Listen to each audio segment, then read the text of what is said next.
Rajesh law centre में आप लोगों का स्वागत है। आज हम लोग चर्चा करेंगे कि SC/ST एक्ट के तहत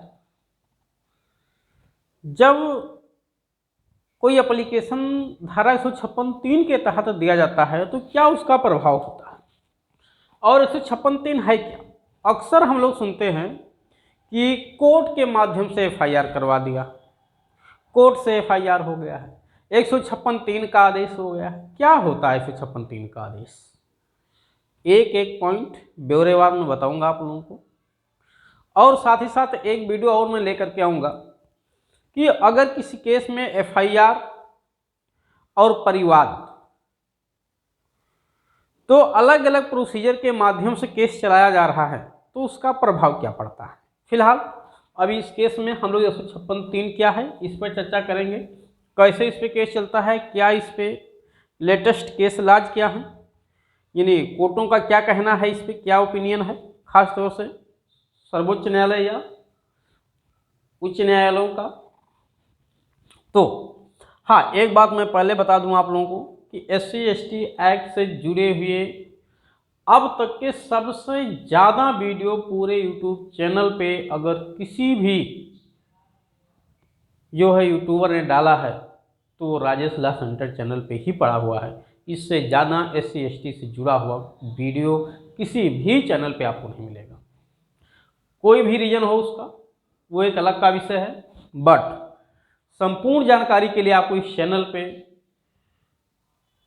सारे के सारे वीडियो अपलोड किए गए हैं। साथ ही साथ मैं ऑनलाइन नंबर भी अपना दे रखा हूं कि आप इस ऑनलाइन नंबर के माध्यम से भी कोई भी समस्या हो, चाहे SC/ST से जुड़ा हुआ विवाद हो या अन्यथा कोई विवाद हो, आप इस नंबर पे कॉल करके अपनी सुविधानुसार जानकारी ले सकते हैं। बट इसकी जो फीस है रीजनेबल, वो आपको जमा करना होगा।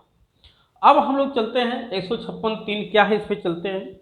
देखिए, मैं पहले बता दूं आप लोगों को, ये एक आपराधिक मामले से जुड़ा हुआ प्रोविजन है। यानी जब कहीं कोई आपराधिक मामला होता है जिसको फौजदारी मामला कहते हैं, यानी मारपीट का मामला आप समझिए सीधे, ठीक है, सिविल विवाद को लेकर के नहीं, तब ऐसी स्थिति में 156(3) का यूज होता है।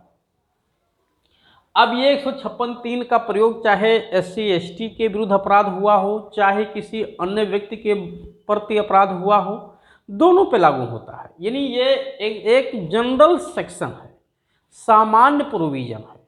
कोई भी व्यक्ति इस धारा के तहत जो अधिकार दिए गए हैं उसका लाभ ले सकता है।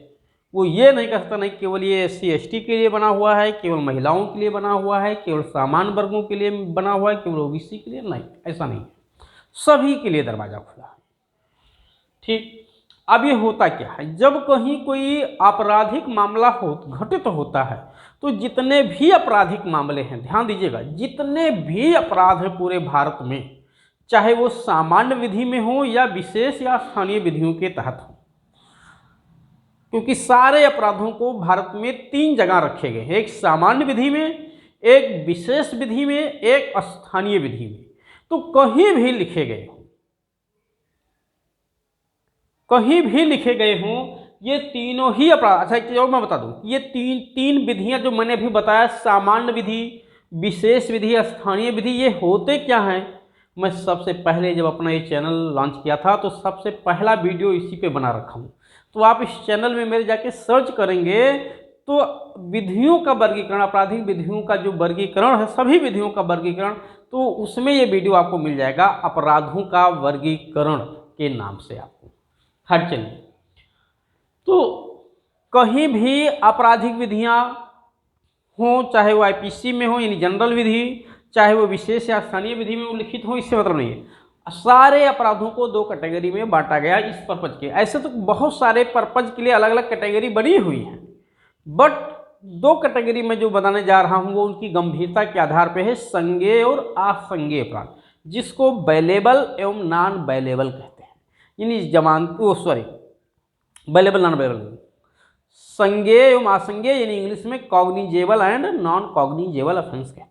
संज्ञेय अपराध का तात्पर्य ऐसे अपराध जो गंभीर प्रकृति के अपराध होते हैं जिससे समाज तुरंत इफेक्टेड होता है, और असंज्ञेय अपराध का तात्पर्य ऐसे अपराध जो गंभीर प्रकृति के नहीं होते, इससे समाज ज़्यादा प्रभावित ना होकर के व्यक्ति विशेष प्रभावित होता है। ऐसे अपराधों में पुलिस अधिकारी को FIR लॉन्च करने की पावर नहीं होती है। असंज्ञेय अपराध जो होते हैं, ठीक है, उसमें FIR लॉन्च करने की पावर नहीं होती है। बट जो संज्ञेय अपराध यानी कॉग्निजेबल ऑफेंस होते हैं, उसमें पुलिस अधिकारी की ये ड्यूटी है FIR लॉन्च करने की, और इस ड्यूटी का निर्वहन न करने की वजह से ही सुप्रीम कोर्ट ने बहुत सारे केसों में ये बात कह रखा है कि धारा 154 के तहत FIR दर्ज करना पुलिस अधिकारी का कर्तव्य है, न कि पहले उसकी जांच करे। सूचना दी गई है तो उसका FIR वो लॉन्च करे, अगर उसको गलत पाया जाता है तो आगे चल के वो प्रोसीडिंग अपनाए, उसमें आगे कार्रवाई करे। लेकिन सबसे पहले जैसी सूचना उसे मिलती है संज्ञेय अपराध की, वो तुरंत FIR दर्ज करे।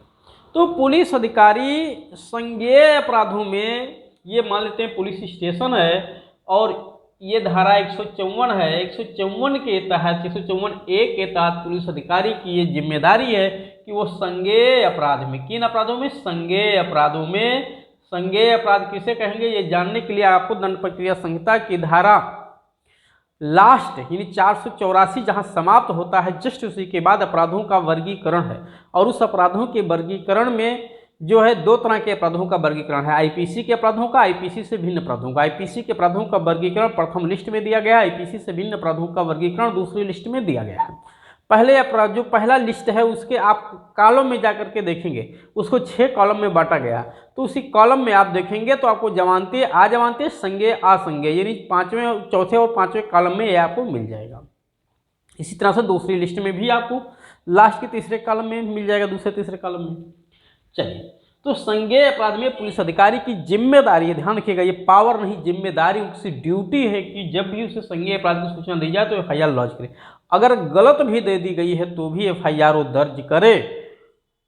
अब आप कहेंगे गलत सूचना जिसने दी है उस पर क्यों FIR लॉन्च करे? अगर उसने गलत सूचना दी है तो FIR तो दर्ज करके उसमें, अगर प्रथम दृष्टया लग रहा है कि पूरी तरह से निराधार है तब तो ना दर्ज करे, लेकिन अगर उसको थोड़ा सा भी विश्वास कि आदमी सही बोल रहा है, भले वो झूठ बोला, तो FIR दर्ज करे। और बाद में ये तो विवेचना का विषय है ना कि फर्जी है सही है, तो वो विवेचना के दौरान उसमें FIR लगा दे, यानी मामले को बंद करने का जो है रिपोर्ट लगा दे कि उस केस को बंद किया जाए क्योंकि इसमें कोई साक्ष्य नहीं पाया गया, मामला निराधार पाया गया। हाँ, अगर आरोप फर्जी पाया जाता है तो उसमें 182 211 की प्रोसीडिंग करते उसके खिलाफ जिसने फर्जी FIR दर्ज कराया है।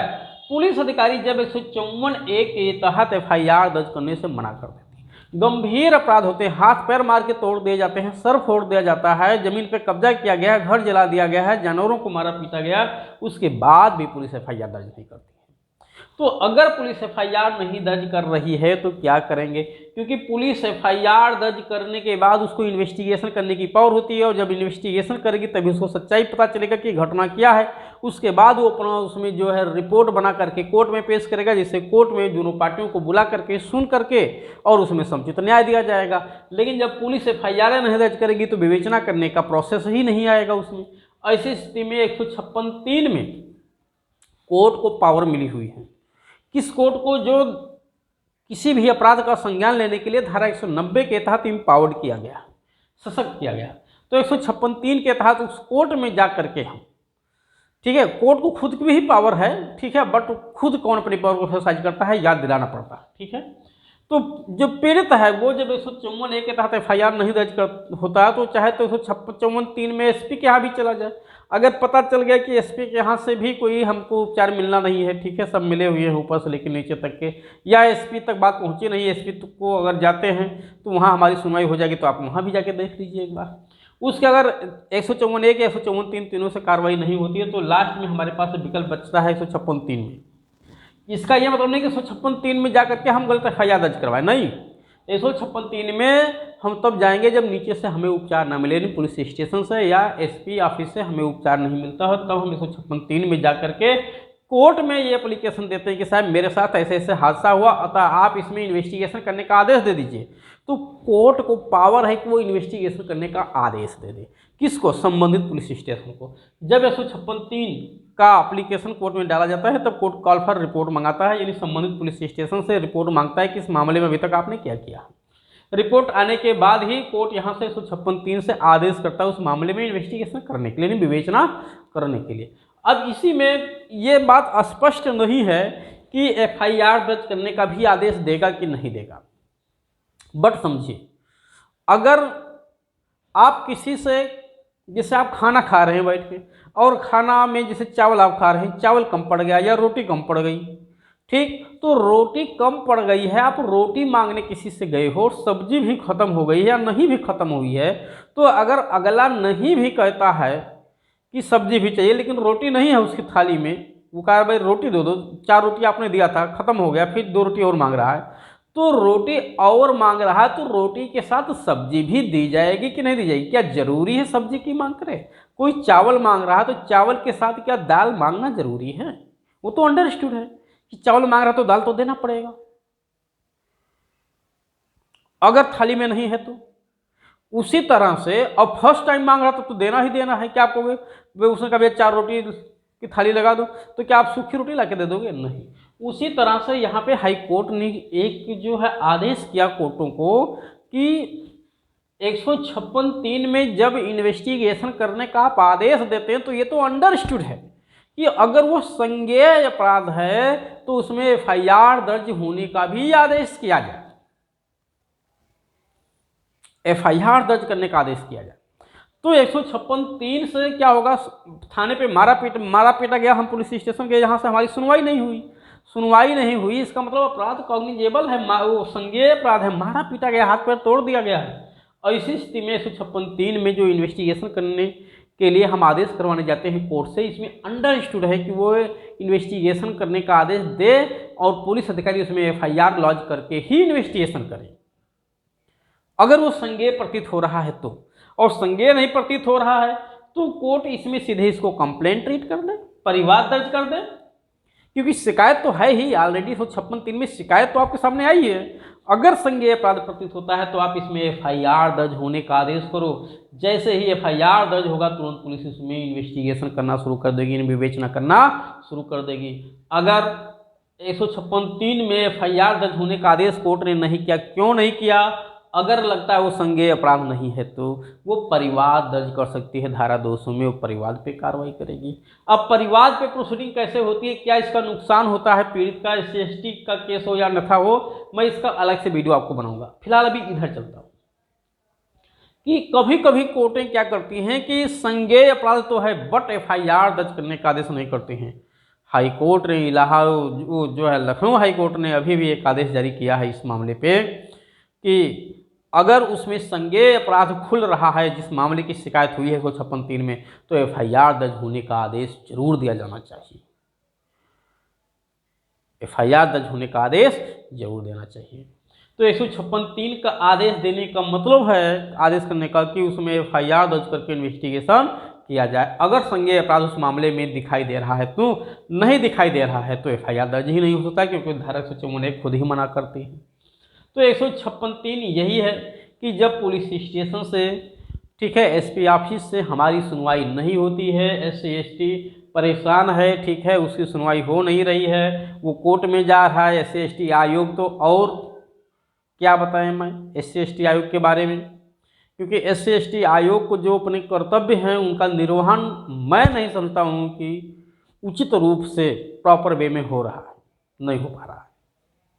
तो ऐसी स्थिति में मजबूर होकर हमें कोर्ट का सहारा लेना पड़ता है, क्योंकि कोर्ट एक तटस्थ संस्था है, इस पर हमारा विश्वास होता है, यहाँ से हमें न्याय मिलता है।